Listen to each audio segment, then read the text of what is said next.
Hi guys, welcome to my channel again.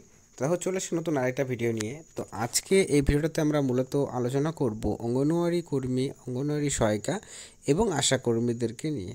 তো এক্ষেত্রে দুটো আপডেট রয়েছে। এক নম্বর হচ্ছে স্মার্টফোন নিয়ে। তোমরা অলরেডি জানো যে অঙ্গনওয়াড়ি কর্মীদের প্রথমত ঘোষণা করা হয়েছিল যে ৮,০০০ টাকা করে দেওয়া হবে স্মার্টফোনের জন্য, কিন্তু পরবর্তী সময় আমরা দেখি যে সেটাকে বাড়িয়ে ১০,০০০ টাকা করে করা হয় এবং অফিসিয়ালি কিন্তু সেটা ঘোষণা করা হয়েছে এবং সেটা তোমরা কিন্তু অলরেডি সেই নোটিশটি দেখে নিয়েছো। কিন্তু তারপরও কিন্তু কর্মীদের, মানে যদি আমি পশ্চিমবঙ্গের কথাই যদি স্পেশালি বলি, তাহলে পশ্চিমবঙ্গের অঙ্গনওয়াড়ি কর্মীরা কিন্তু এখনও পর্যন্ত স্মার্টফোনের টাকা তারা পাননি এবং স্মার্টফোনও তারা কিন্তু পাননি। তো সেই ক্ষেত্রে কোশ্চেন একটা অবশ্যই থাকে যে কবে তারা পাবেন, এবং তার চেয়ে সবচেয়ে বড় ইম্পর্টেন্ট কোশ্চেন যেটা, যে অঙ্গনওয়াড়ি যে সহায়িকা রয়েছেন তাদের কিন্তু ইনসেনটিভের টাকা দেওয়া হচ্ছে ২৫০ টাকা করে। অন্যদিকে অঙ্গনওয়াড়ি যে কর্মী রয়েছেন তাদেরকে দেওয়া হচ্ছে ইনসেনটিভের ৫০০ টাকা করে।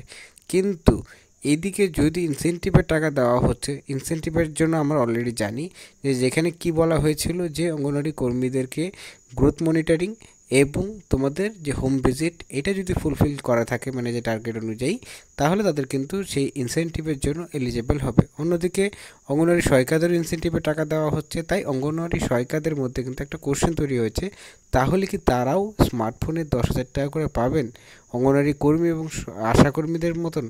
তো এই কোশ্চেনটা ডিটেলসে আমরা আলোচনা করব। এবং এছাড়াও অঙ্গনওয়াড়ি কর্মী এবং আশাকর্মীদের নতুন একটা বেতন কাঠামো কিন্তু তৈরি হতে চলেছে।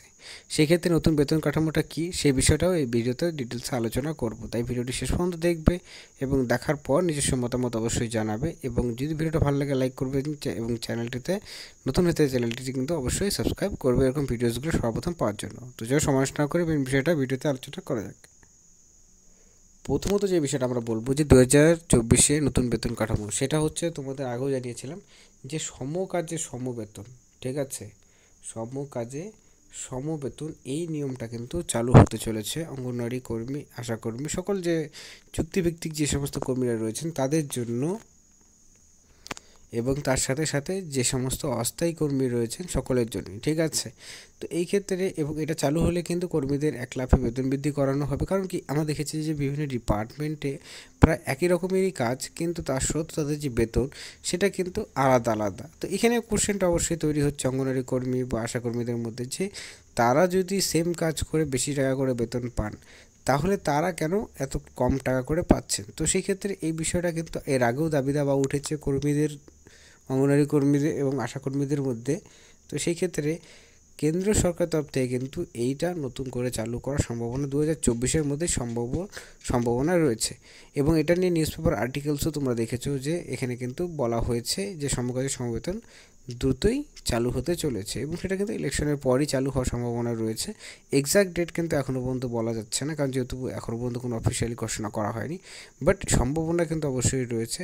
যখন চালু হওয়ার কোনো আপডেট আসবে আমরা অবশ্যই তোমাদের সাথে শেয়ার করব। আর দ্বিতীয়ত রইল যে স্মার্টফোনের যে বিষয়টি, সেটি হচ্ছে যে অঙ্গনওয়াড়ি কর্মী এবং অঙ্গনওয়াড়ি সহায়িকাদের কিন্তু মধ্যে যে ডিফারেন্স, ইনসেন্টিভ পেলে পরেও কিন্তু তাদেরকে স্মার্টফোনের টাকা কিন্তু এখনও পর্যন্ত যে আপডেট রয়েছে সেখানে কিন্তু অঙ্গনওয়াড়ি যে হেল্পার রয়েছেন তাদেরকে কিন্তু স্মার্টফোনে ১০,০০০ টাকা করে দেওয়া হবে না।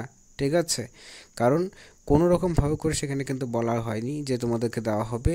হ্যাঁ, কোশ্চেনটা কোথা থেকে তৈরি হয়েছে যে ইনসেন্টিভের টাকা যদি পায় তাহলে পরে স্মার্টফোনটা অবশ্যই পাবে, কিন্তু ইনসেন্টিভের টাকার যে অফিসিয়াল নোটিফিকেশনটা, সেই নোটিফিকেশনটা তোমরা যদি ভালো করে দেখো, সেখানে লেখা রয়েছে যে অঙ্গনওয়াড়ি কর্মীদেরকে হেল্প করার জন্য কিন্তু তাদেরকে ইনসেন্টিভের টাকাটা দেওয়া হবে। সেক্ষেত্রে তাদের কিন্তু স্মার্টফোনে কোনো রকম কোনো কাজ কিন্তু নেই, তাই অঙ্গনওয়াড়ি হেল্পারদের কিন্তু স্মার্টফোনে ১০,০০০ টাকা দেওয়া হবে না। এখানে অঙ্গনওয়াড়ি কর্মী এবং আশা কর্মীদেরকে শুধুমাত্র এটা দেওয়া হবে এবং এটার আপডেটও এখন পর্যন্ত কিন্তু জানাচ্ছে না, যেহেতু ইলেকশন চলছে।